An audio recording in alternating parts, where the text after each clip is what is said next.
Good afternoon, everyone, and thank you for joining us today to discuss the draft tariff language for Track 2 of Phase 2 of the Transmission Service and Market Scheduling Priorities Initiative.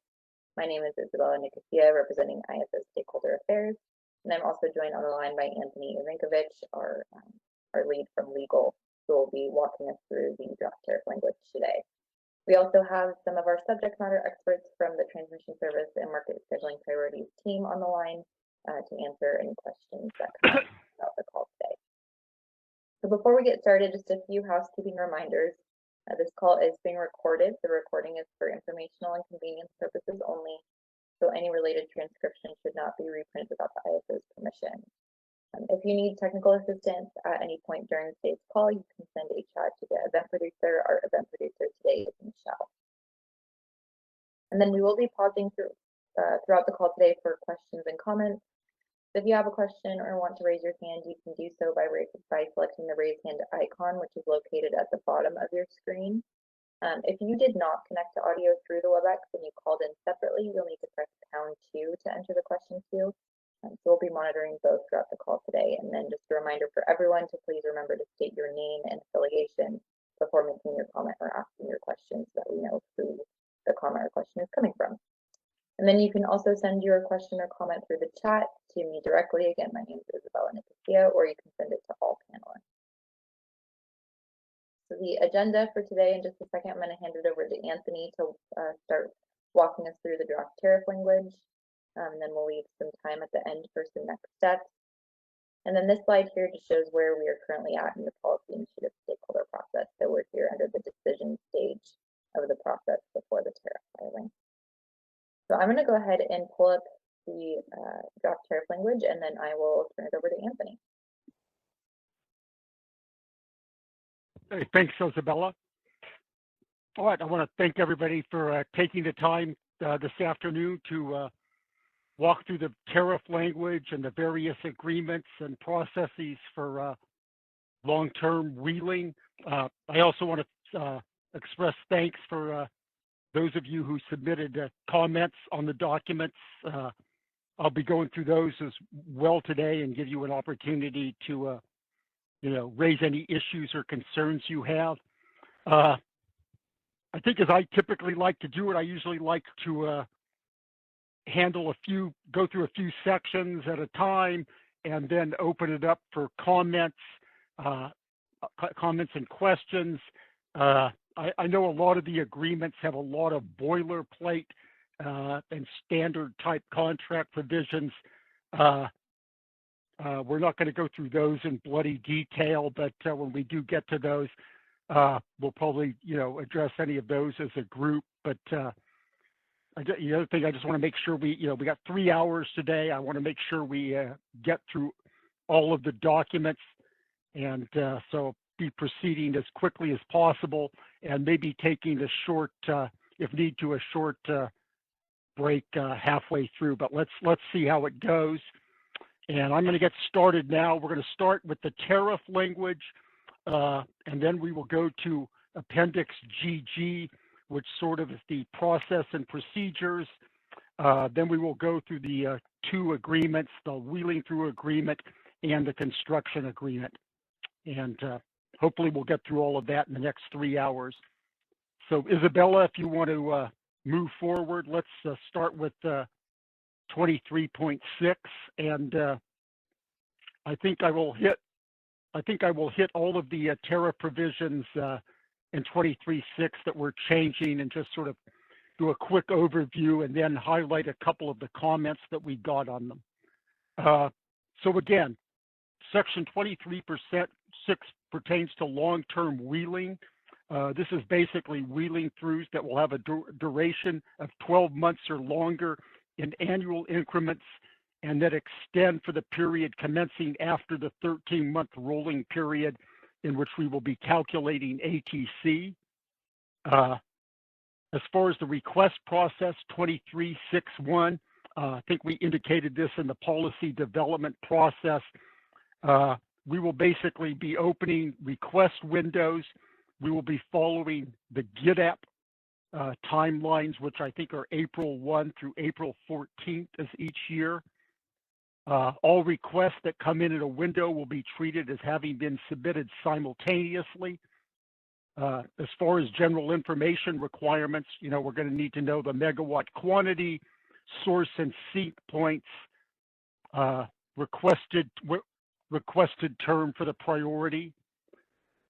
As far as study processes, again, the plan has been to follow the GitApp type study processes, that we would apply those as well for wheeling. One thing we have added here is an express study for a Path 26 assessment. I think we did get a question from believe it was PG&E, and I think also Edison, asking if we were going to be studying all internal paths in our assessments or just Path 26. I believe we are going to be studying all of the internal paths, but I don't know, Catlin or Robert Sparks, if you're on, maybe you could answer that question in more specific.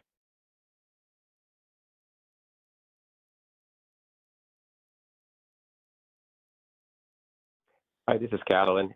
Yes, we'll be studying whatever we believe is the most stringent and necessary across the transmission system, pending the requests we're receiving. Currently, Path 26 is the most stringent one, so I guess that's why it was specifically mentioned. But we reserve the right to study any path that we believe it's more binding based on the constraints we're receiving. Okay, thanks, Catlin. As I indicated before, after you go through the study process, we're contemplating 2 agreements, a long-term wheeling through service agreement and a long-term wheeling through upgrade construction agreement. Any entity moving forward would have to execute both of these contracts. Again, we can get into more detail later on today when we go through those 2 agreements. The last of the Section 23 tariff changes is in 23.6.4, and that's basically a rollover right. If you've got a 5-year contract or longer, will allow you to match, and you will have the rollover right. And I think this tracks the pro forma out. So I'm going to stop here and open it up to questions. I will, before doing that, we'll note one comment that we did get was a recognition that the ISO is not requiring that parties requesting any long-term wheeling show that they have any actual transmission or power supply contract to match their request. No, we have not proposed that. And I think in a situation where somebody is paying for upgrades on the transmission system, we don't think that's an appropriate requirement to have when they're paying for those upgrades. We don't have it for merchant transmission, so we don't think it's appropriate for here as well. I think, Isabella, I'm going to stop there and open it up to any comments or questions that folks might have regarding the Section 23.6 tariff revisions. Yeah, it looks like we have a hand from Bonnie Blair. Anthony, can you hear me? Anthony? Yeah, okay. Yes. Well, I had been double muted. I wasn't sure Isabella or the facilitator had released me entirely. I'd like to talk a little more about the absence of requirement for a supporting contract. I might agree with you with respect to situations where the entity requesting the long-term wheeling through priority is funding upgrades, but there's a potential, perhaps, and it seems to me maybe a large potential that, and I don't have the tariff section at my fingertips, but there is a potential that if the CAISO does a study or it decides to grant a long-term wheeling through priority on the basis of an upgrade that the CAISO has decided to include in its own transmission plan, then a long-term wheeling through priority can be granted without the requester funding any upgrades. And it is that situation that we're particularly concerned about. I think if you could somehow craft a way to limit the contract requirement to situations where somebody isn't funding an upgrade as part of a long-term priority wheel through, I think we could live with that. But when they might get a long-term wheel through priority without funding any upgrade, I don't think that's justified.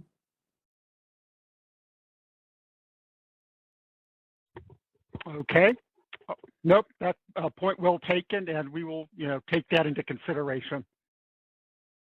Okay, I appreciate that, and if you want to talk any further, I'd kind of be glad to I'd be glad to discuss it further. But thanks very much. Okay, I don't see any other hands in the queue. Oh, looks like we have one from Tyrone Hillman.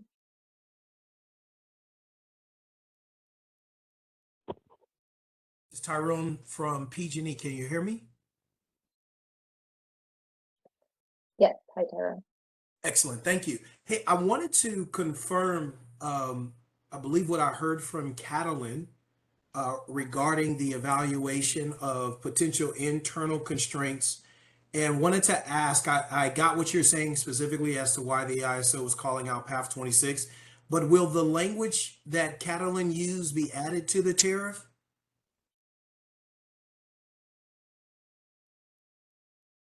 Yeah, this is Robert Sparks from the ISO. I was muted before, or at least wasn't on the panel, but we'll be using the generation deliverability methodology, which pretty much stresses all the internal paths except for path 26. That's why path 26 was called out specifically. But all the other paths are analyzed through the deliverability tool and the methodology. Okay. I guess you could probably, thanks, Robert. That's helpful. I guess part of, which is what I understood, where I think where there were questions is the way in which PAF 26 was called out and the fact that the other internal constraints were not. So if there was some language that could be added for that, or at least pointing to another section, that might be helpful. Well, yeah, perhaps, but again, the reason path 26 was called out is because that's the only path that is not analyzed by the deliverability studies, the generation deliverability studies that we do. And so we identified it specifically because of its unique situation, I guess. And so I'm not sure what else we need to say, but we will do an additional supplemental analysis for path 26. None of the other paths need that, so we didn't mention any of the other paths for that. But I'm not sure what else you were suggesting we need to say. So just to confirm, like path 15 is included in the existing, and there's no need to call that one out either? That's correct. Okay. Gotcha. Okay. All right. That's helpful. And when you mentioned the using the same GitApp studies and the deliverability studies, I'm assuming that a long-term wheeling request will be studied in those deliverability studies along with the MIC expansion request. Is that correct? Yes, MIC is studied a little differently than the long-term wheeling request, but MIC is modeled, including any expansions. Catlin provides that information into the studies, and they become assumptions, import assumptions into the studies. And then if there's constraints, they get identified as being cut. The wheeling will be a little different because it's a wheel through rather than an import. And we're having to enhance the tool right now so that it can accommodate the wheel throughs in anticipation that we might get some requests. And and just maybe just a little bit. This is super helpful, Robert. When you say the tool and the way you're modeling it, I'm assuming you, for example, if you're already demonstrating the existing import rights as well as big expansion requests, and then you layer on top the wheeling requests, that's specifically is still going to be across that intertie. But what's different is I'm assuming you're going to model like an export into another area. Is that accurate? Yeah, Okay. that sounds about right. Although we don't assign transmission upgrade costs to MIC, so we don't need to calculate the distribution factors or anything like that. And so there's some other details, but generally that's right. But it's I think the part that's helpful is recognizing how you all are bringing the processes together that have an impact or potential impact on deliverability for internal as well as the import. So that's super helpful. Thanks, Robert.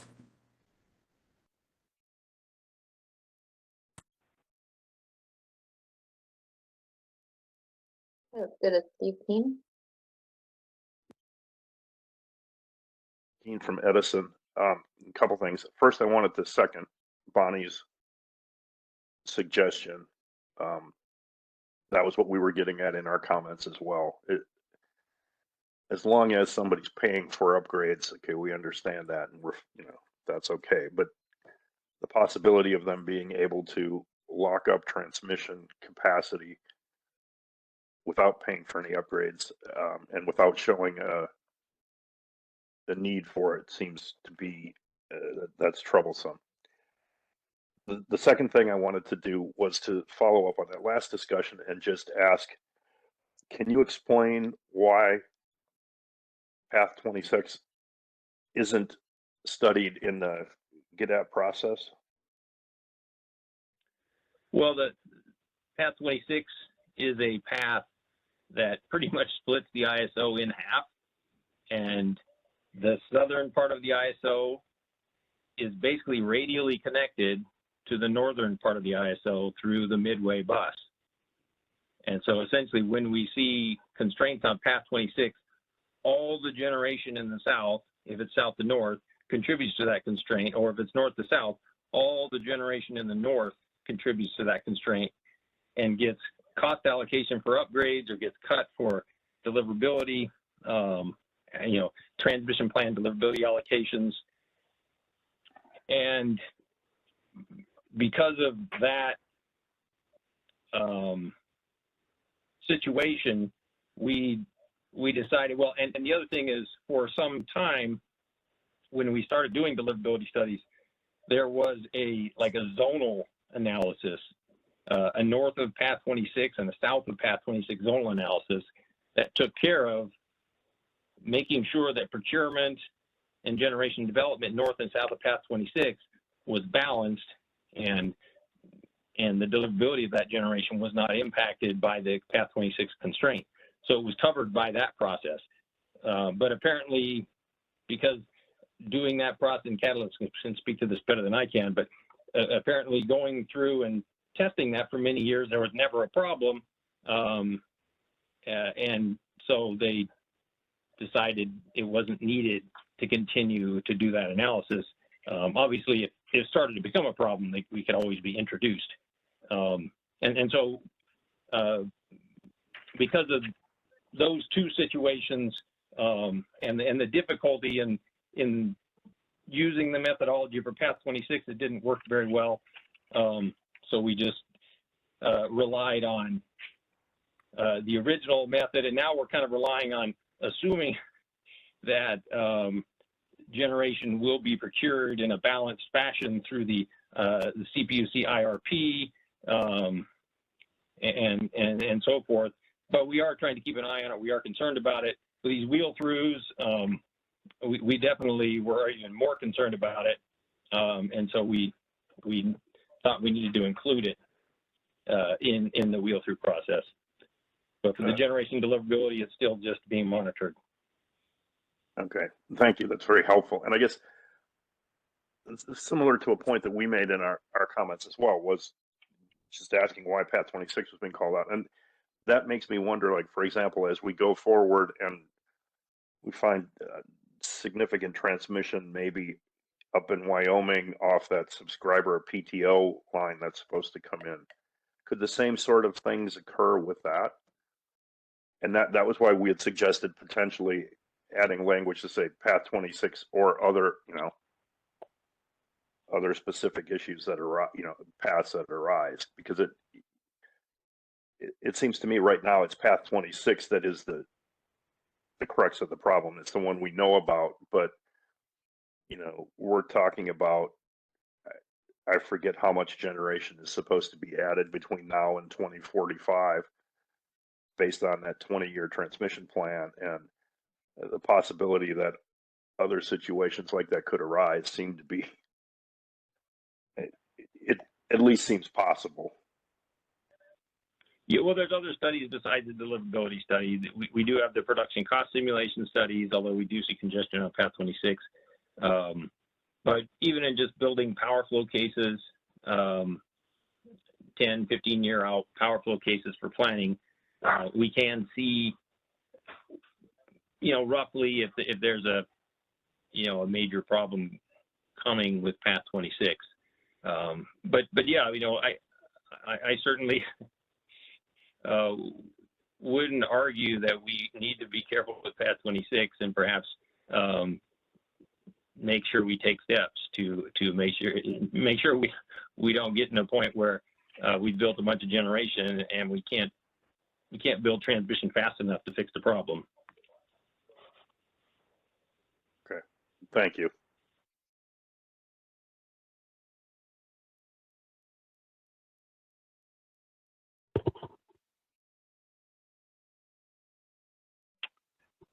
Are there any more questions on the phone? There are currently no additional questions. Okay, I'm going to move on to the CRR tariff revisions. In 36.9.2.1, we're basically adding the words long-term.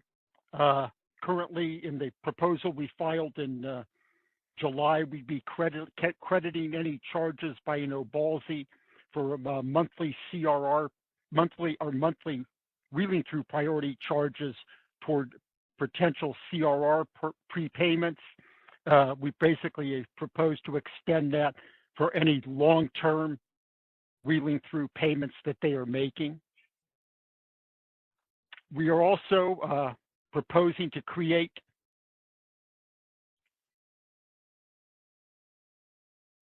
a brand new section 36.12, which would be a CRR allocation for holders of long-term wheeling through priorities that are paying for the upgrades under our process.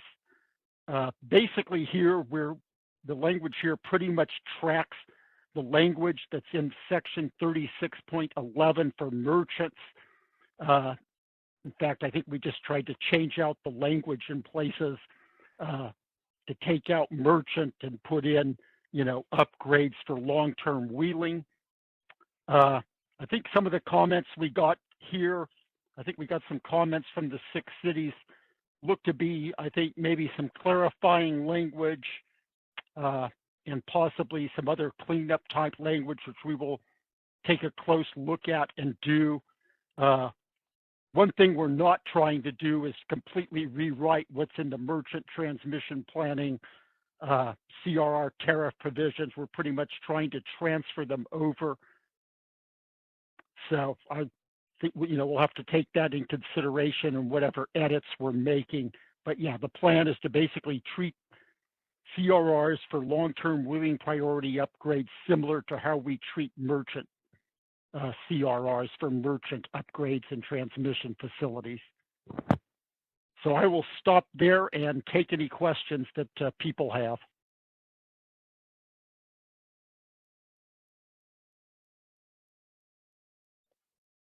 There are currently no questions on the line.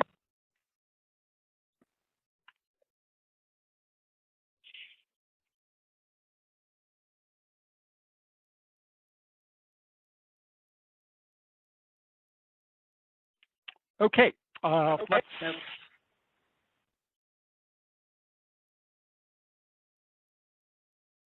Isabella, do we have a question or? There are no questions. Okay. All right. Let's move on to the definitions. And again, I think given everything we need to get through today, I'm not going to go through every individual definition, but I will take time for questions. I think again, a lot of the definitions that we're putting revisions in, again, arise from the GIDAP and generator interconnection process, and we've added provisions to them to recognize that we would be performing similar studies and basically looking at similar upgrades for wheeling through as well. So we're making changes to basically incorporate the concept of long-term wheeling into that. And I think most of the changes really pertain to those types of upgrades and study processes that arise out of the GIDAP.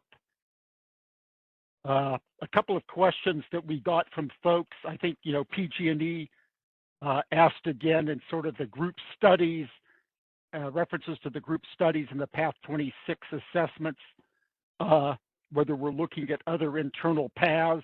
And I think, again, we'll need to take a look at that and see whether we need to add any language regarding other internal paths. So we will take a look at that after this call and before we make the next posting. I know the 6 cities had a comment about local off-peak constraints, which, looking at this, it does not appear we have any red line, and they asked whether this term applies to an evaluation of requests for long-term wheeling and wanted an explanation of why or why not. So, Robert or Catlin, does the term local off-peak constraints apply to our evaluations of long-term wheeling priorities? No, it does not.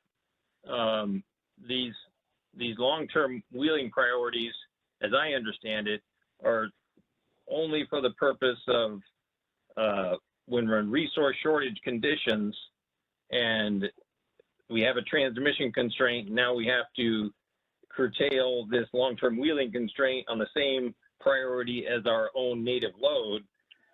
But that's only going to happen during summer peak load conditions, not during off-peak conditions, or at least there's no reason to expect that otherwise.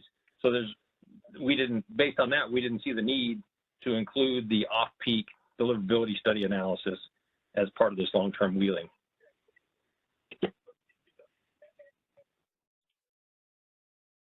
Okay, Robert and Catlin, I'm going to throw another question your way. The 6 cities had a question about the definition of reliability network upgrade and asked why this term does not include any reference to long-term priority wheeling throughs. In fact, I'm wondering if maybe we omitted putting some edits to that, but I'll throw that out there because we right now don't show any edits to the definition of reliability network upgrade, and I'm wondering whether we need to do anything, add anything to reference long-term wheeling. Yeah, we did include in the scope of the study for the long-term wheeling reliability studies. And so, you know, that I think I agree that we probably should add, if we need to, well, there is a possibility we could identify RNUs as needed for the long-term wheeling. So if we need to change the definition for that to happen, then I guess we need to change the definition. Yeah, this may be an instance where some edits may have gotten lost in the translation between developing this and the posting. So we will take a look at that before the next posting. All right, I'm going to open it up to questions now that anybody might have regarding any of the definitions.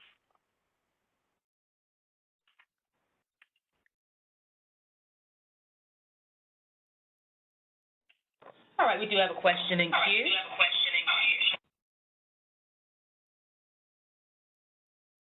Hi, Robert. This is Tyrone from PG&E again. This is a super helpful conversation. I wanted to ask, I know it may not be a scenario necessarily you might be thinking about now, but is there a situation where if you're wheeling south to north through California where you would be concerned about the local or the off-peak constraints? Well, again, and somebody can correct me if I'm wrong, but my understanding is this long-term wheeling is just a scheduling priority for self-schedules, I believe. And the only time I think it is, I guess, enforced, if you will, is when we are short on resources and we're having to actually shed our own load, I believe, or at least our generation supplying our load. And so that I just don't see that happening during the off-peak. I guess what I should say we don't see that happening during the off-peak. Yeah, I guess I'm trying to think about the scenario where if you're trying to support load in the north with generation from the south, but you're also supporting a wheel, that wheel potentially is creating congestion that prevents the northern part of the system from utilizing generation from the south. Well, during off-peak load, there should be enough resources in the north to serve the load. At a cost, but okay. All right. Yeah, well, cost is not an issue with this. We're talking about self-schedules and it's shedding creating load. congestion though, right? Yeah, but the market is for taking care of congestion. It's when the market runs out of resources. And again, I'm not the person really speaking. This is my working understanding is that this is when the markets run out of resources, and now this wheeling and ISO resources are competing for transmission. And the next thing you're doing is either shedding ISO load and cutting these resources, or cutting this wheeling. And I guess the answer is you do both. But to get in that situation, you have to be short on resources, and your load pretty much has to be really high.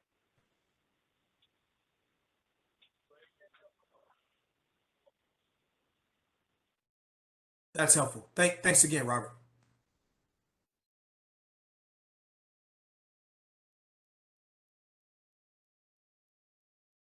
All right. Do we have any more questions on the definitions?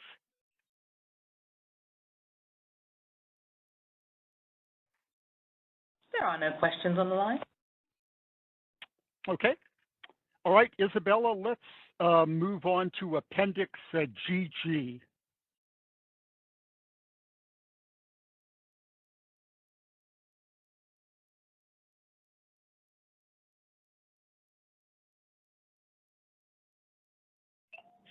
Okay, I have it up now. Okay.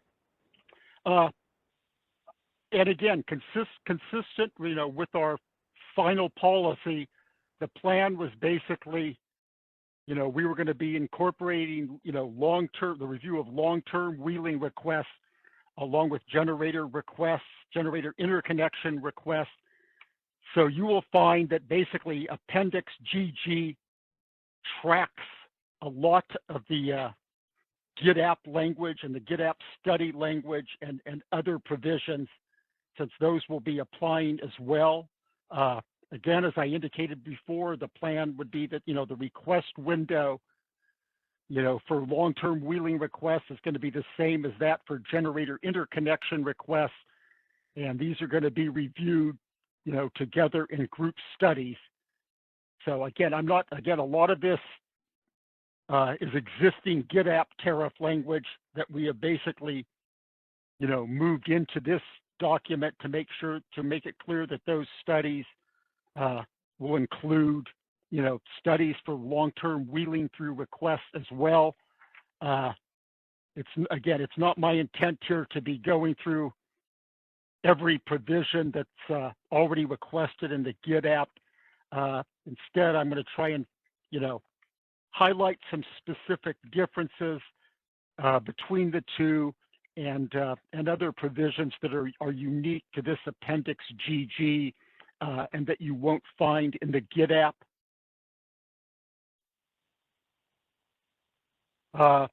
Starting off with this, the plan is we're going to be doing, the same phase 1, phase 2 studies, the PATH 26 study that we, requested. Again, folks, and some of this is captured in the tariff language. If we look at Section 3, folks will be submitting separate requests for long-term wheeling through priorities. The ISO, again, will review and validate those. One difference, I don't know what the study deposit fee is required for under GitApp, but again, for the wheeling through request, we'll have to put in a study deposit of $100,000, which is less than the amount of a request under GitApp. And I think the view here is that we're primarily doing deliverability focused studies, not all of the studies that are being associated with a generator interconnection request, and hence a lower study deposit is required there. Again, as I sort of go through the rest of, section 3, again, a lot of this tracks, GitApp, coordination with affected systems in 3.6, timing for identification of identified affected systems in 3.6.1. We also provide a withdrawal option under 3.7.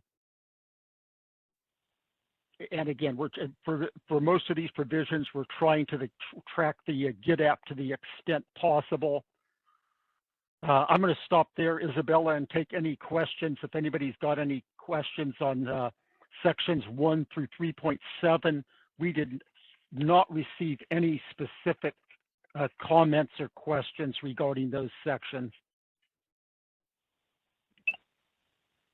I don't see any hands, but as a reminder, if you have a question and want to raise your hand, you can do so by pressing the raise hand icon, which is located at the bottom of your screen.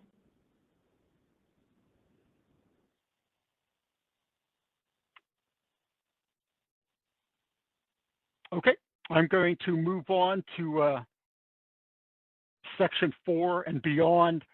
And again, the language here is, we're pretty much, tracking the GitApp, only we're doing it to apply to long-term wheeling through requests.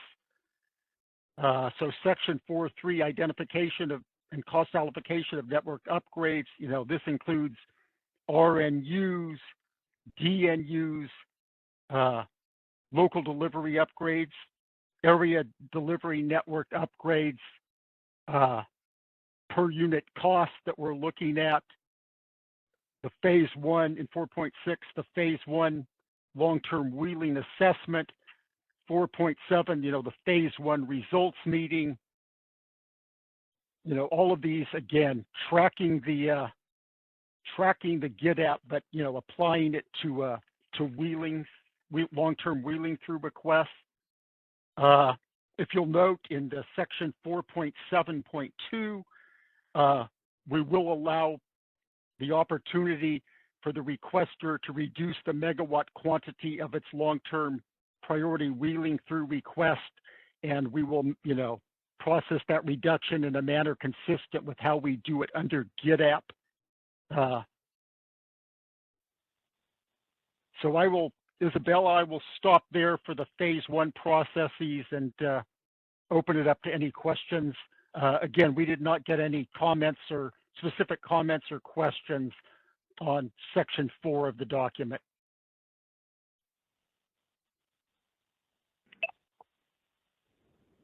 Michelle, do we have any hands on the phone only line? There are no questions on the phone only line. Okay. I'm not seeing anything in the chat either. Okay. All right. Then I will go. I will move on then to section 5 of the document. Again, these are activities associated in preparation for phase 2 of the assessment. We'll have, under 5.2, 2 wheeling through deliverability options, the option A and the option B. Option A means that the requesting scheduling coordinator requires deliverability to be able to implement its request. And if they are, the requesting party will be required to make an initial posting of long-term wheeling through financial security under section 11 for the cost responsibility that it's going to be assigned.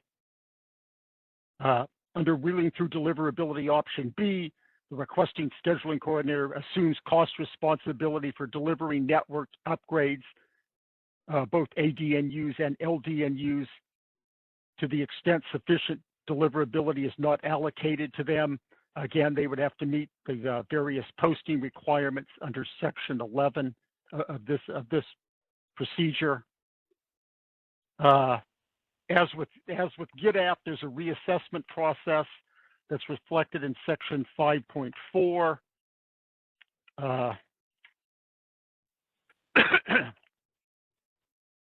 Pardon me, let me grab a drink for a second.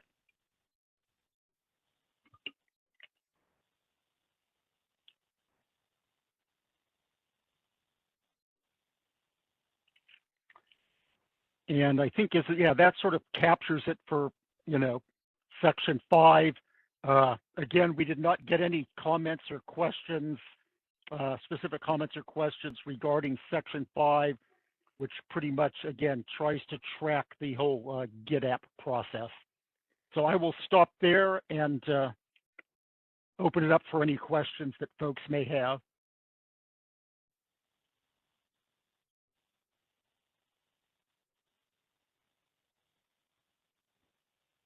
Do we have any questions?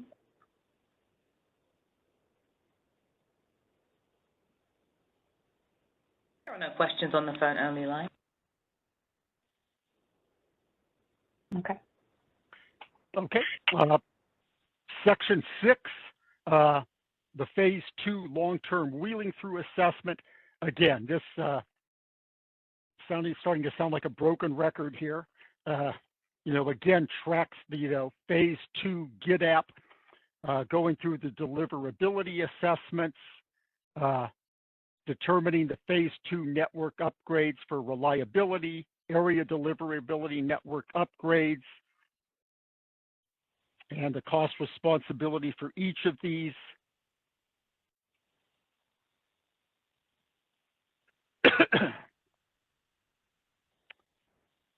It provides, as in GitApp in section 6.6, results meeting with the PTOs. 6.7, I think, one point I want to, highlight here, the allocation process for TP deliverability. Requests for a long-term wheeling through priority are going to be eligible for an allocation of remaining TP deliverability after it's been first allocated to all of the interconnection customers identified in section 8.9.2 A, B, and C of Appendix DD of the GitApp. So I will, take a second there. So under section 8.9.2, the sort of priority is, priority A to interconnection customers that have executed power purchase agreements, and to interconnection customers in the current queue cluster that are load serving entities serving their load. The next is to interconnection customers that are actively negotiating a power purchase agreement or on an active shortlist to receive a power purchase agreement. Tier C is to interconnection customers that have achieved commercial operation for the capacity seeking TP deliverability. And D is to interconnection customers electing to be subject to 8.9.2.3, which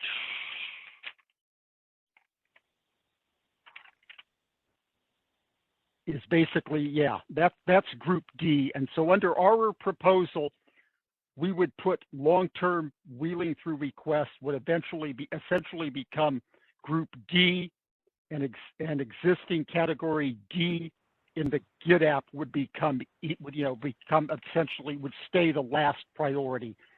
But wheeling through requests for any available deliverability would come after tiers A, B, and C. So I am going to stop there and see if any folks have questions regarding section 6. Again, we got a couple of edits to section 6, but they were really edits cleaning up some ministerial things, no substantive comments or questions. Anthony, this is Robert. I should probably do this offline, but section 6.7 has Cat 26 in there. It looks like that's a typo. Yeah, I think that's one of the typos that was caught. So. Okay, good.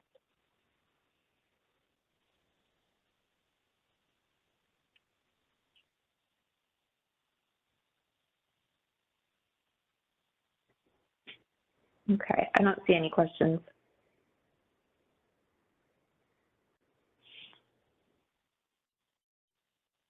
Okay, I'm going to do the 7 and 8. 7, again, the long-term wheeling through Path 26 assessment.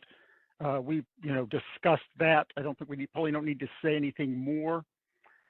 Section 8 is study results and construction process.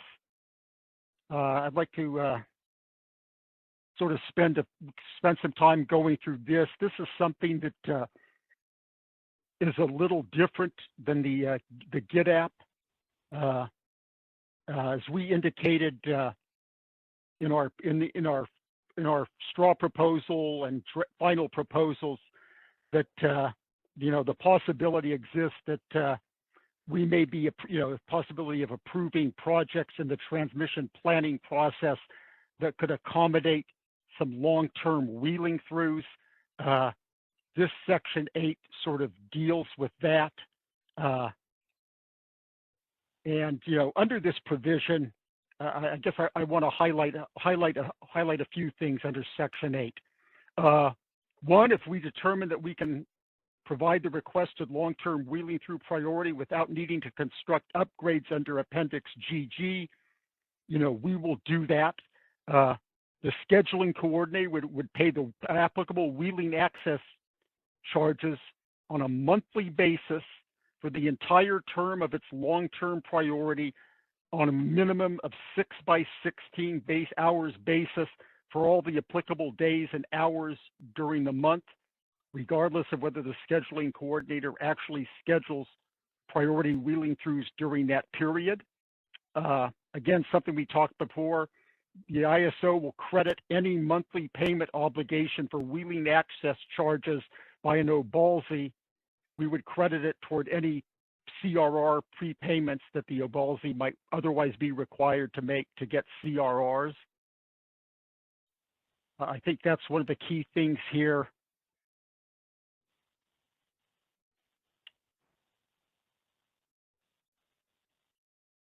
Just trying to take a quick look at this to see if there's anything else I want to highlight.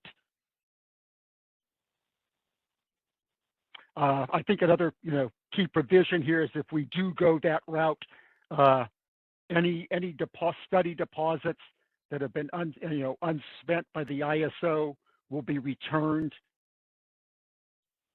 to the scheduling coordinator, because now they would be going through the transmission planning process, not the Appendix GG upgrade process. So any monies that have not already been spent for studies and such would be returned back to the scheduling coordinator. And I think those are probably the two main highlights I wanted to touch on from this section. So I will open this up for any questions or comments. We did not receive any specific questions or comments, written comments on this section.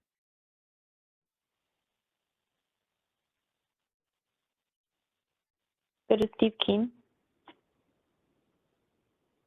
Yeah, hi, this is Steve Keen from Edison. I just have a question. You were talking about they'd pay, if it can be done without upgrades, they'll pay the wheeling access charge for a minimum of 6x16 for the month. For those types of requests, can an entity request just like 1 or 2 months? Can they request this like 10 years wheeling priority for August and September? No, or do they have to request these are annual terms that are an annual increment. So you basically are taking this for the entire year. Okay. Or whatever term. So if you come in and request, 5 years, you would be taking it every month for 5 years. You would get that priority for 5 years. Thank you.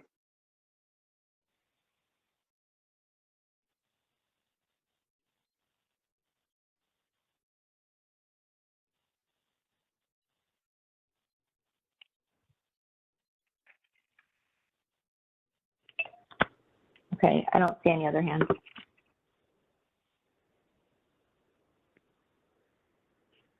Okay.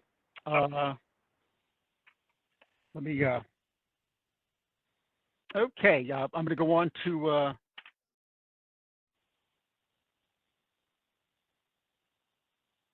section 9 here.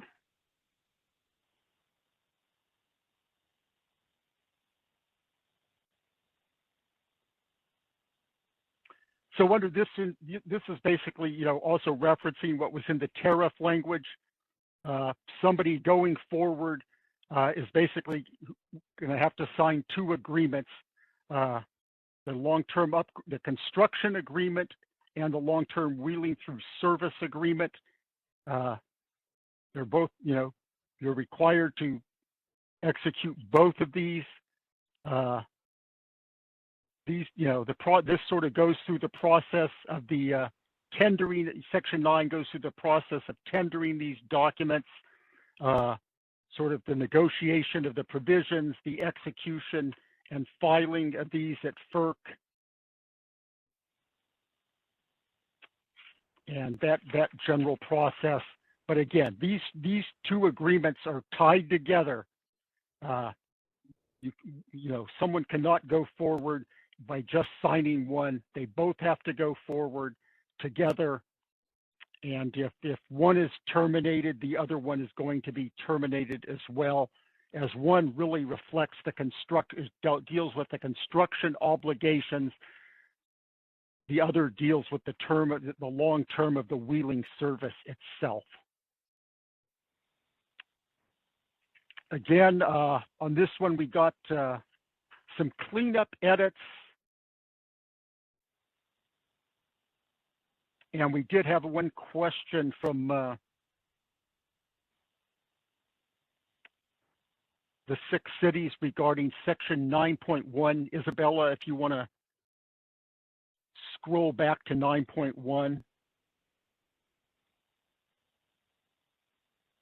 Okay, this provision reads, the PTO will tender a draft LTWT UCA to the ISO and the scheduling coordinator no later than the sum of 180 calendar days and the estimated time to construct the upgrades indicated in the Phase 2 long-term wheeling study deliverability assessment. The question we got is whether one, the sentences seems unclear. I'm not certain I disagree with that.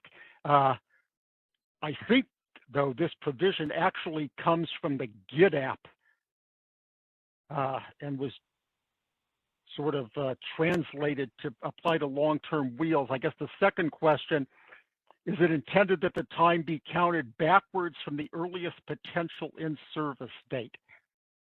And I don't know the answer to that question. I don't know, Robert or Catlin, if you do, but I think this is, either way, I think this is a provision we probably need to take a closer look at wording-wise. Hey, Anthony, this is Reddy. I can answer this one. Okay. Yeah, so we do need to revise this sentence and add in here that it's 180 days plus time to construct the longest lead time upgrade from the approved in-service or effective date of the long-term wheel through. So it's really just a back calculation as to when the PTO has to tender the draft. So we'll add that sentence in here, or that, okay. The rest of the sentence in here.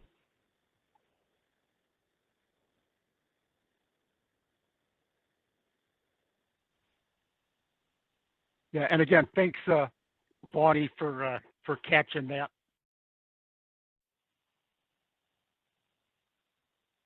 All right, I will stop and see if anybody has any other questions about Section 9.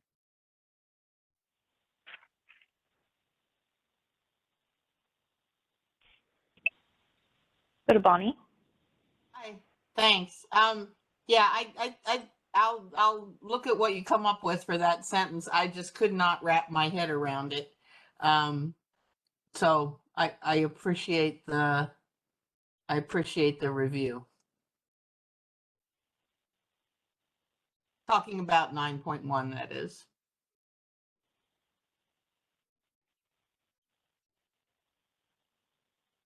Okay. Any other questions about Section 9?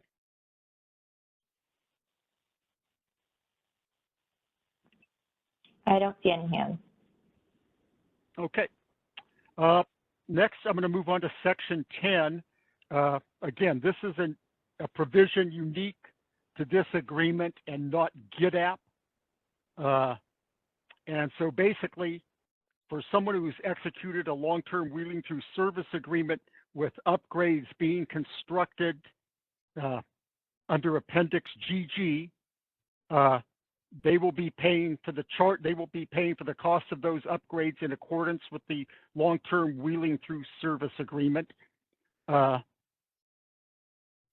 language, the charges for the upgrades will be calculated in accordance with Commission policy, which is language used in many other ISO RTO tariffs and also in the tariff provisions of a lot of folks out west. So we have included that. Each month, the scheduling coordinator will pay the higher of the applicable monthly WAC charges for each hour of the month, or the monthly revenue requirement associated with the upgrade costs allocated to the scheduling coordinator. This is meant to align with the sort of the commission's and pricing requirement. Basically, you pay the higher of the WAC charge or an incremental charge, but you don't pay both. So that's intended to capture that.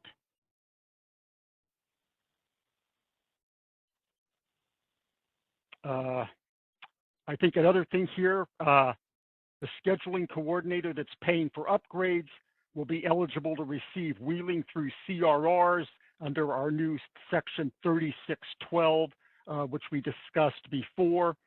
Also, if their term is 5 years or longer, they will have a rollover right, which we discussed earlier in the tariff provisions.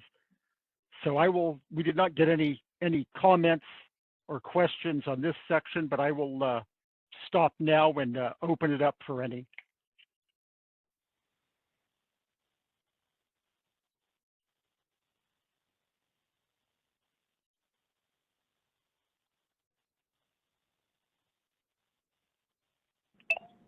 I don't see any hands.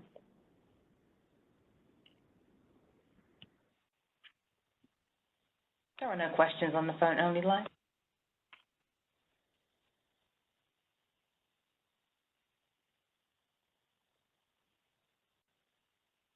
Okay, section 11 is the financial security posting requirements.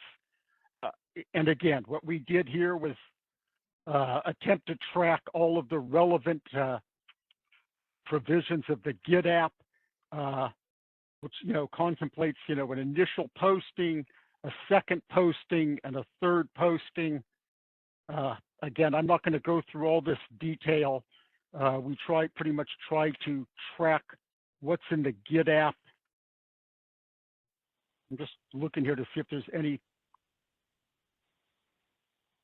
I think everything here is pretty much tracking what we did in the GIT-app. We did not get any comments or questions, no written comments or questions on this part of the process. So I will stop there and open it up to see if anybody's got any questions or comments about the Section 11 financial postings.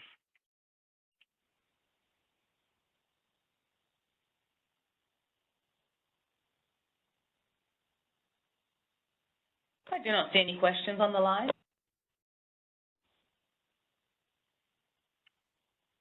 Okay, Section 12 is basically boilerplate from the GIT-app. I'm not going to go through these miscellaneous provisions. We did not get any comments or questions about anything in Section 12. I think at this time I will stop and I'll take if anybody's got questions on the Section 12 boilerplate provisions, or if anybody's got any other questions about Appendix GG before we move on to the next set of documents.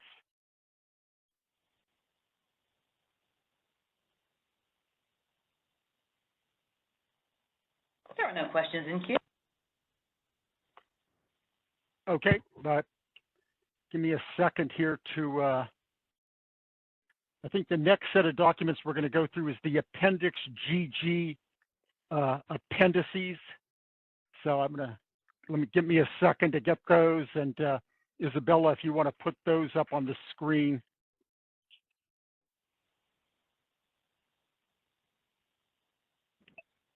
Okay, they're up. Okay, and again, these are attachments from the GIT-app. All attachments from the GIT-app that we've sort of translated into long-term priority wheeling through requests. The first is the request provision, sort of the standard information, megawatt quantity term, import and export points, additional information. We did get one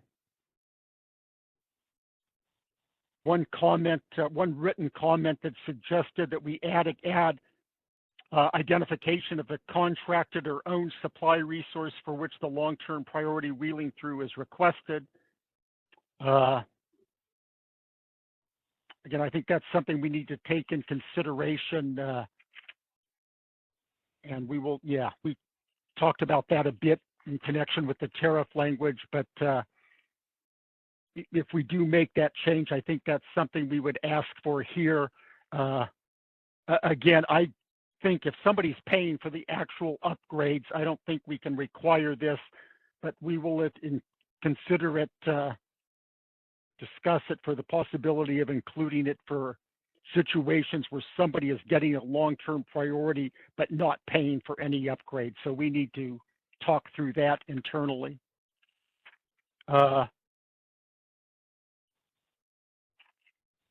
Let's go on to Appendix 2, Isabella.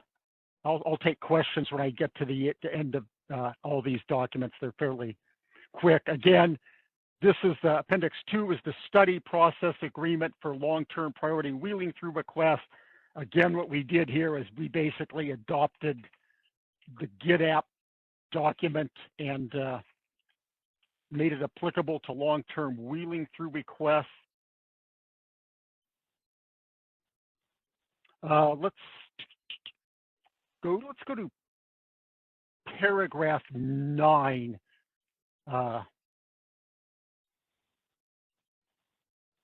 So in paragraph 9, we have a provision that's in accordance with section 3.7 of the long-term wheel through procedures, which is Appendix GG. The requesting scheduling coordinator may withdraw its request for a long-term priority at any time by written notice to the ISO. Upon receipt of notice, this agreement shall terminate subject to the requirements of a couple of sections of the long-term wheeling through priority process. The 6 cities of want to add some language saying, provided that the scheduling coordinator requesting long-term priority for wheeling throughs will remain responsible for paying any costs for long-term wheeling through assessments incurred or irrevocably committed prior to withdrawal of its request. I think that, yeah, I think that goes without saying, but we can discuss that. We will discuss, the need to add that language internally, but the rest is sort of boilerplate. Appendix 3 is an agreement for the allocation of responsibilities regarding long-term wheeling through procedures and long-term wheeling through assessments. And again, we sort of translated this from the GitApp to make it apply to wheeling through requests. Looking to see,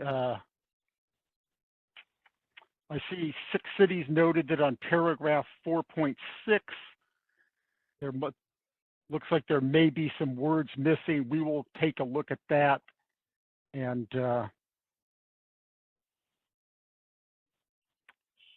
get that resolved. So I'm going to stop there and ask if anybody has any comments on on any of these appendices. Again, they are pretty much, translated over from the GitApp to just apply to long-term wheeling through requests. So I'll take any questions on these. Yeah, let's go to Tyrone. Hi, Anthony. This is Tyrone from PG&E. Hey there. I'm not sure if I got a chance to mention earlier, but I also agree with Bonnie as well as Steve, as it relates to considering the need for some type of contractual arrangement. My understanding associated with the MIC expansion process for those requests is that they also require some form of contract, even in those instances when they're potentially funding upgrades. So it seemed at least to be on par with those requests as well. So as you and the team are going back and looking at it, it'd be great if you could also, maybe take a look at that original language associated with the MIC expansion request and see if it makes sense to line up the language for wheeling requests, long-term wheeling requests as well. Thank you.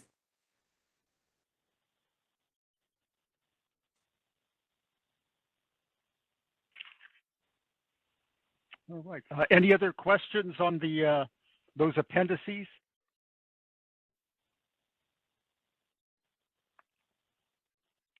There are no additional questions in queue.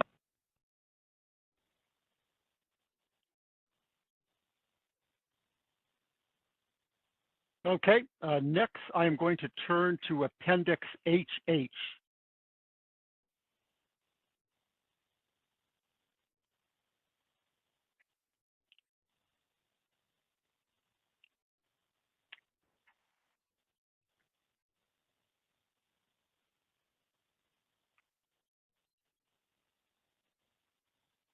And this is, again, one of the two agreements that somebody, that a scheduling coordinator who's, proceeding with having, upgrades built under Appendix GG is going to have to execute long-term wheeling through construction agreement, as well as the long-term wheeling service agreement.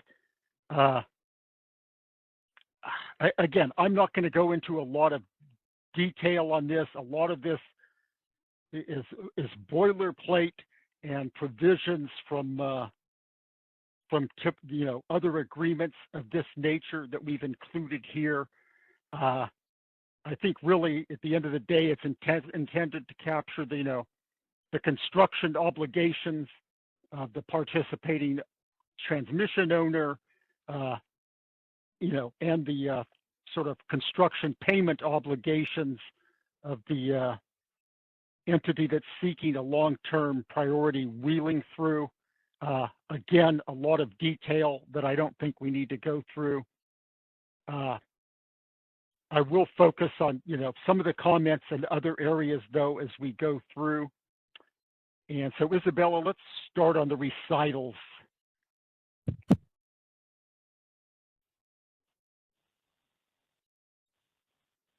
Which I think would be after the table of contents.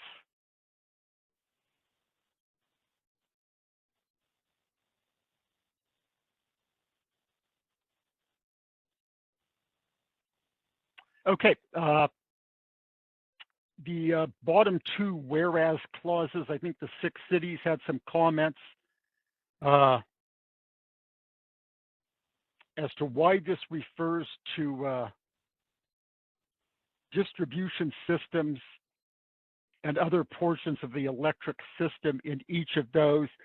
And, the question I have is the ISO directory upgrades of other upgrades other than its own system, which I do not think is the case. So, Riddy, can you answer why we've included the words distribution systems and other portions of its electric system in these two clauses, the two whereas clauses? Yep, Anthony, this is Riddy.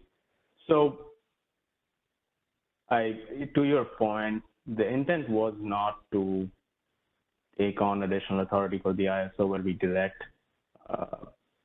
PTOs to upgrade the distribution system or neighboring DAs to upgrade their electric system as part of this long-term wheel-through study. What this generally says is the affected participating TOs, ISO control system as well as distribution system or other electric system may be affected. This is based on our pro forma generator interconnection agreements, which was the general basis of how we developed this agreement. Because those are construction agreements, this is a construction agreement, so we have tried to borrow our language either intact or modified where possible from those existing FERC-approved agreements.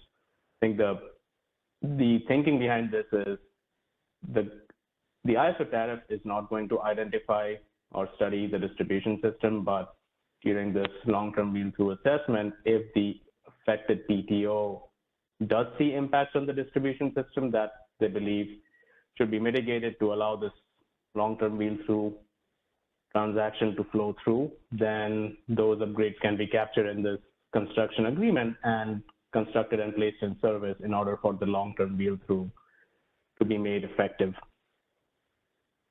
I think that really is the purpose here.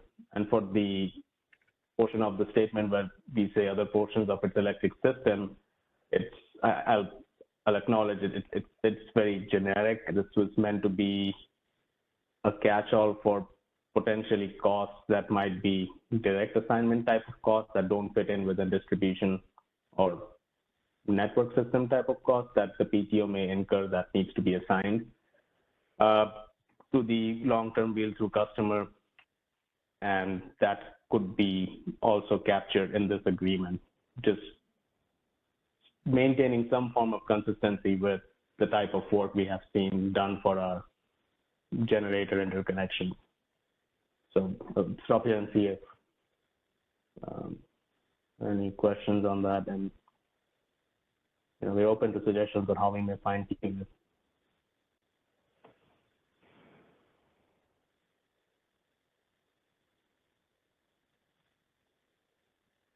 Anthony, I think Meg has a question.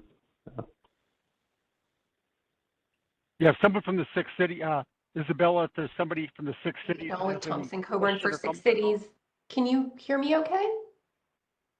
Yes. Yeah, hi, Meg. Okay, great, thanks. Yeah, no, that explanation is helpful, and I understand that the purpose of these studies is not to try and have the ISO be directing upgrades to distribution level equipment in order to accommodate a wheel through, and that what you're trying to accomplish here is to ensure that any, I don't know if the right term is, affected system impacts to the distribution system can be mitigated. There might be a clearer way to say that, and I recognize that this is just a recitals clause, but what might make sense is to take a look at this offline and see if there's maybe a more precise way to capture the idea of sort of ancillary impacts on the distribution system that might come from accommodating a wheeling transaction on the ISO grid. Does that make sense?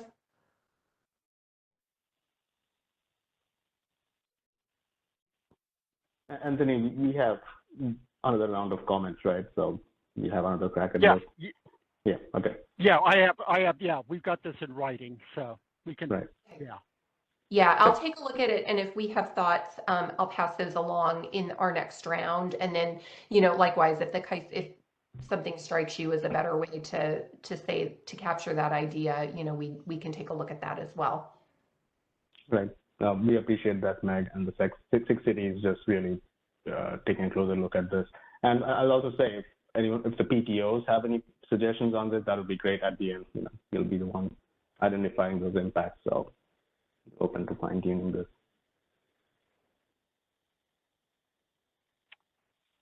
Okay. All right, let's, Isabella, if you could move down to the definition of commercial operation.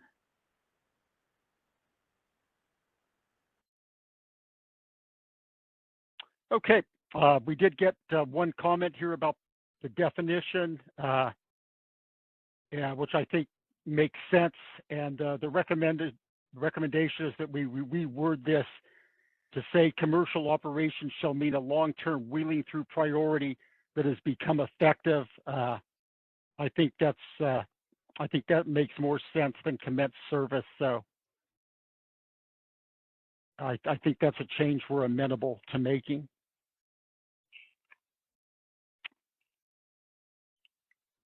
I think that reflects all of the comments we got on the definitions. So I will stop there and give other folks on the phone an opportunity to comment on any of the definitions if they have any.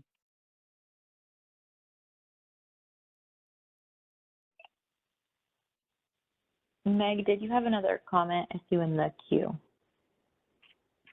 I don't think I'm in the queue anymore. I've lowered my hand. Okay. Okay, I'm going to move on to Article 2, effective date, term, and termination. Again, pointing out some of the highlights here. Again, the construction agreement is not effective until the service agreement has been executed. Both, as I said before, both agreements have to be executed to move forward. Under 2.2, and again, we talked about this before, if your term is 5 years or more, you will have a rollover right under the tariff.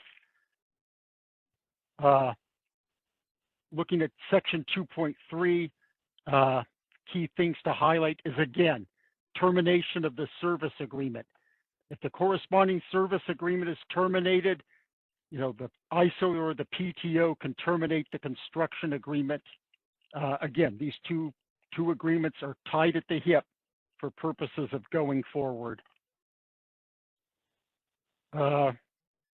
Article 3, again, a lot of this is, again, standard language from the GIP and other general agreements about making regulatory filings and compliance with the tariff. I do have a note from 6 cities on section 3.3 that the definition of network upgrades appears to differ from the tariff definition. We will take a look at that and discuss internally. Let me just jot a note.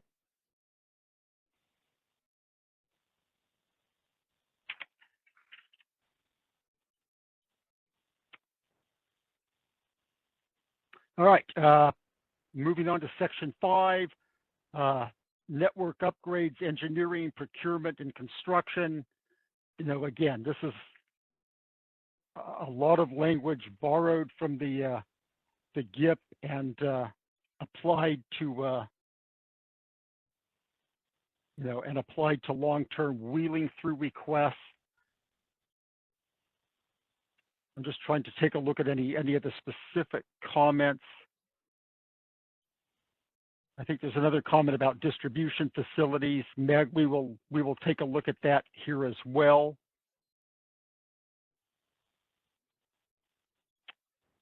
On section 5.1.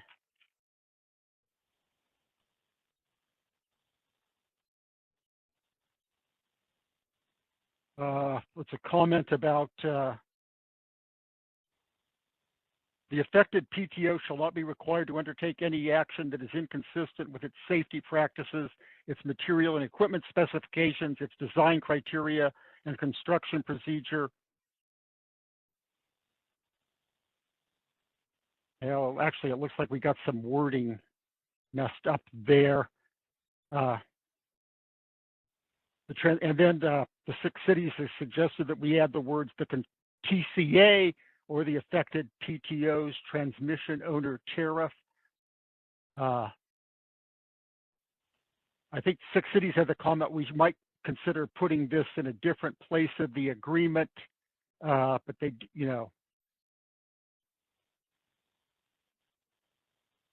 we will take a look at that. Again, I think here we followed what is in the GIP and translated it here, but we will take a look to see whether this is the proper place for some of this.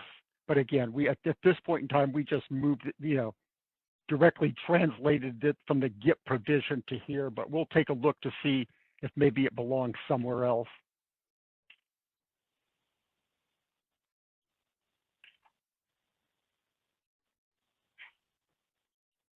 On section 5.9 on taxes, we also got a comment recommending that we add the following language.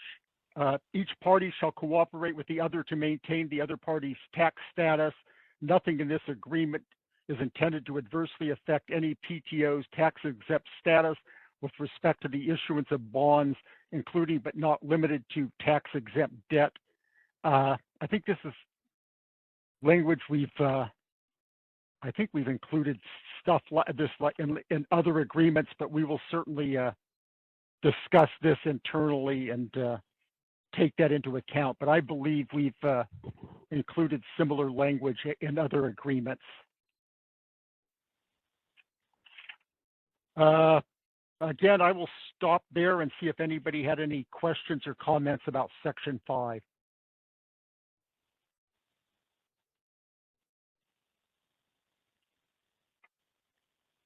Hi, this is Meg McNall with Thompson Coburn again. Can you hear me okay?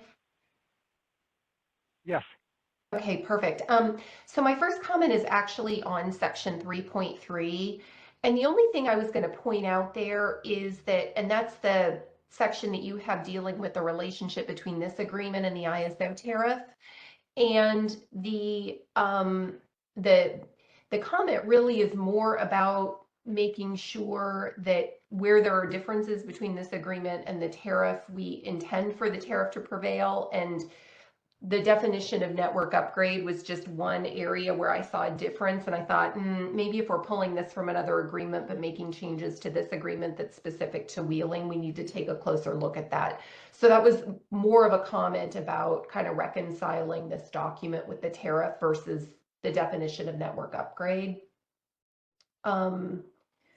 On section 5.1, I'm fine with moving the reference to the TCA and or the PTO's TO tariffs to a different spot if it fits better someplace else.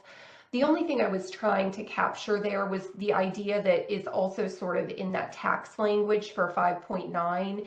You know, some of the PTOs, including the cities, have some specific language in their TO tariffs that relates to kind of the upgrade process and how that works, given that sometimes they will finance projects associated with or using municipal debt. So I just want to make sure we're really careful about making sure that those tax related provisions get captured. And Anthony, you're correct. The change that I had made at 5.9, I think I might have pulled from, it might have been pulled from the TCA, but I was definitely looking at another ISO agreement when I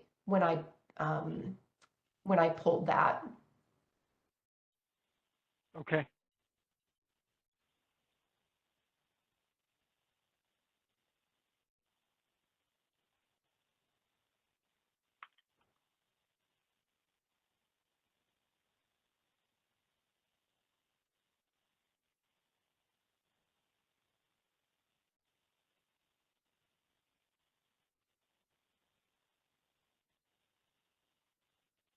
All right, let's move on to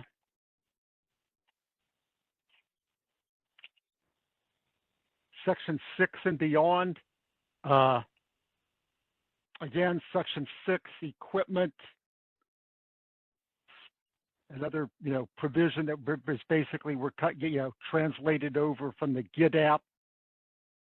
Section 7, individual obligations.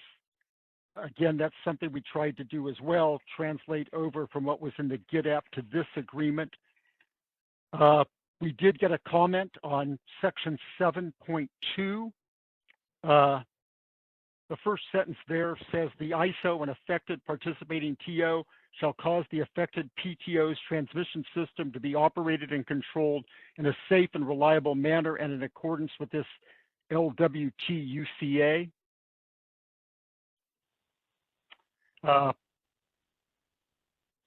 Meg, maybe I'll ask you, you have a comment here. Do you want to explain your comment on this section?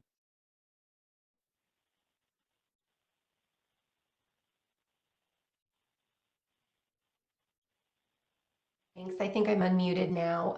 Yeah, so I understand why that language would be in an interconnection related document. I don't understand why this sort of operational provision would be in a document that deals with implementation of a scheduling priority. And I'd hate for, there to be a cause of action of some type if a wheeling customer determines that an affected PTO didn't operate and control its system in a safe and reliable manner. I think this language is not necessary for this agreement, even though it sounds pretty generic. And I think I feel more comfortable removing this term unless the ISO, has some reason for retaining it.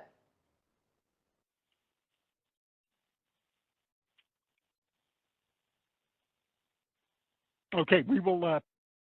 I got that noted here, and we will consider that point. Thank you.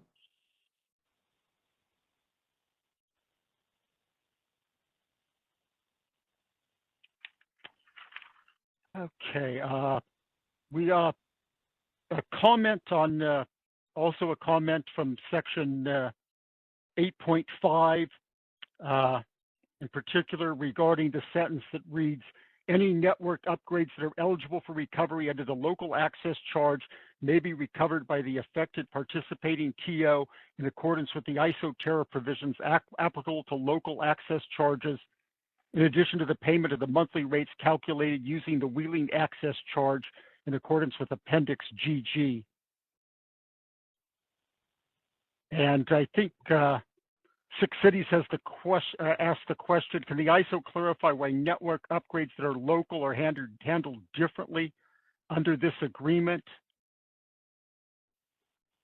I will take a lawyer's stab at it and then defer to Riddy to confirm or deny, but I'm assuming that the difference is because basically all local access charges go through the PTOs and only the high voltage charges go through the ISO. And so if it's a network upgrade on the local system, it's subject to the local access charge. But I don't know, Riddy, is that the reason for this wording? That's right, Anthony. That's specifically the reason for this wording. Just to clarify that low voltage transmission upgrades will be recovered through the existing local access charge provision in the ISO tariff.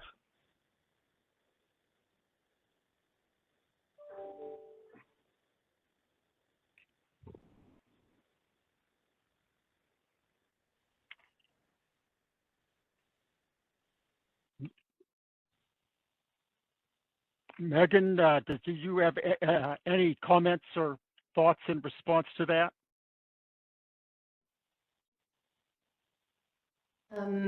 Yeah, I think that makes sense to me. Can you just confirm that it is in fact possible that low voltage network upgrades might be identified as part of the upgrades needed to accommodate a long-term wheeling priority?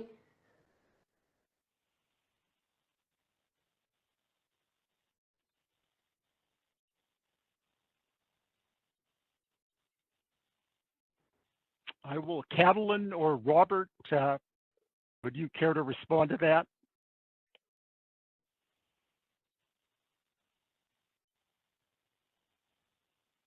Yes, this is Catlin. Yes, it is possible to find upgrades required on the lower kV voltage, meaning non-500, non-230. Actually, some of the interties that we have are only 60 or 115 kV interties. So yes, it is possible to find an upgrade on the lower voltage. Okay, and so the intent of this provision, and I can't remember if there are others that deal with cost recovery for low voltage network upgrades associated with priority. You're just going to handle those the same way you would handle other low voltage assets on the ISO system. Is that basically what this is saying? As far as cost recovery? Yes, I believe that's correct. Okay, thanks. Thanks, that's helpful. So a couple of other things I want to note on, Section 8.5. The PTO will be required to calculate the charges for the upgrades consistent with the requirements of Section 10 of Appendix GG that we talked about earlier. Also, the costs of any network upgrades that the PTO is constructed cannot be included in the PTO's general transmission revenue requirement used to determine the regional access charge. They are recoverable from the wheeling through priority customer. So those are two additional key points. Also the participating PTO will use estimated costs to determine the initial rates under the Appendix C to this agreement, and then they will be updated once the final actual costs of the wheeling upgrades are available. I think I will stop there and see if anybody has any questions on Section 8.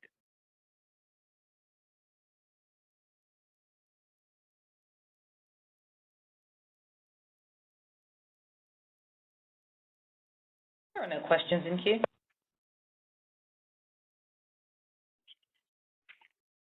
Okay. I think looking at sections 9 and beyond, which, deal with, governing law, force majeure, default, indemnification, severability, confidentiality, these are all pretty much standard boilerplate, I think, that we've taken from the GIP agreement. I'm not going to go through that. I think on the sort of reservation of rights, I think we did get some comments to confirm a couple of these sections and that maybe we missed a couple of subsections. We will take a closer look at that in the next round. Make sure we've captured everything. And I think that does that for the construction agreement. Before we move on to the wheeling through service agreement, I'm going to stop and see if anybody has any questions on the construction agreement before we move on.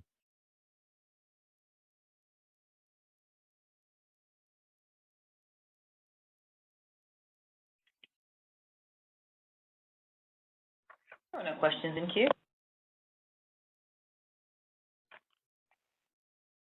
Okay, then I'm going to move on to the long-term wheeling through service agreement, which is we propose to make Appendix KK. And I think as is, indicated in here, and I think as we've discussed before, there are really, there are three types of wheeling through transactions, of long-term wheeling throughs. One, when the ISO determines that no upgrades are needed, there's existing deliverability, and we can give the long-term wheeling through arrangement to the scheduling coordinator. That's one option. The second option is where the wheeling through customer puts in a request, the ISO determines at some point that that request can be accommodated by a project we're approving in the transmission planning process. That's sort of the second option.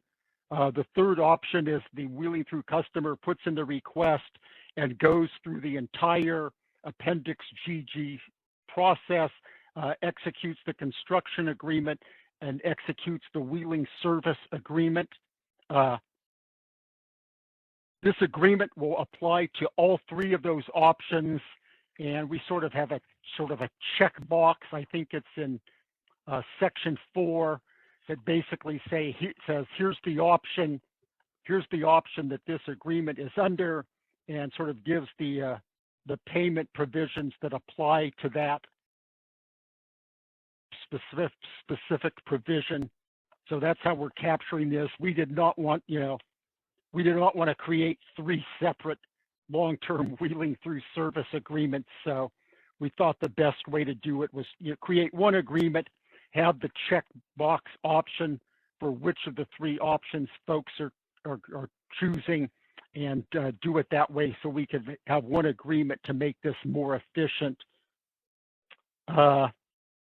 Again, I don't think there's anything else in here. The rate the customer will be paying will be reflected in the schedule, or they'll be paying the applicable wheeling access charges as specified in the Appendix GG or the ISO tariff. For term and termination, again, this agreement does not become effective until the construction agreement has been executed. They both go hand in hand. Same with termination. If one is terminated, the other will be terminated as well. And I think those are really the only other key. I think the payment provisions and sort of the checkbox option are the main provisions here. The rest of it is pretty much boilerplate that we've included. So I will stop there and see if anybody has any questions on any of this agreement. We did get some sort of cleanup edits from folks, and we will look at those and make all necessary cleanup edits to make this read better.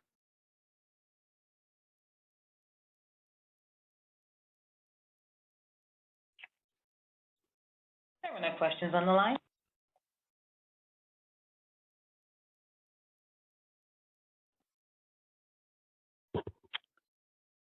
All right, that concludes all of the documents. I think I would like to open it up if anybody has any questions or comments in general about the documents or anything else on this track of the Wheeling Through initiative.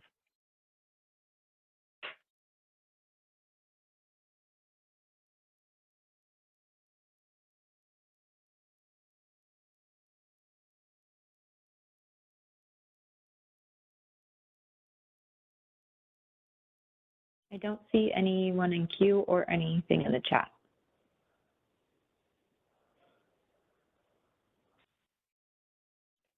Okay, so I mean, our plan is to take these comments,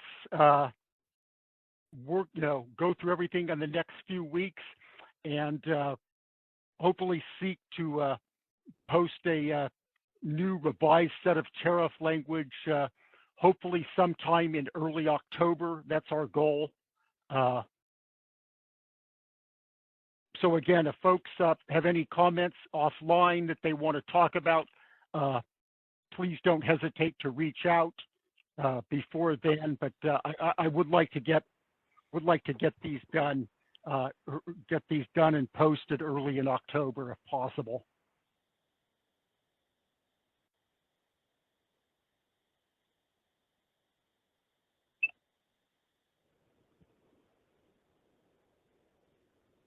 All right, well, just to echo what Anthony said, we are looking at October to post the revised set of draft tariff language. And then on this slide here, there's a link to the initiative page where you can find all other initiative-related information. But I'll just pause here to see if there are any last comments or questions before we conclude.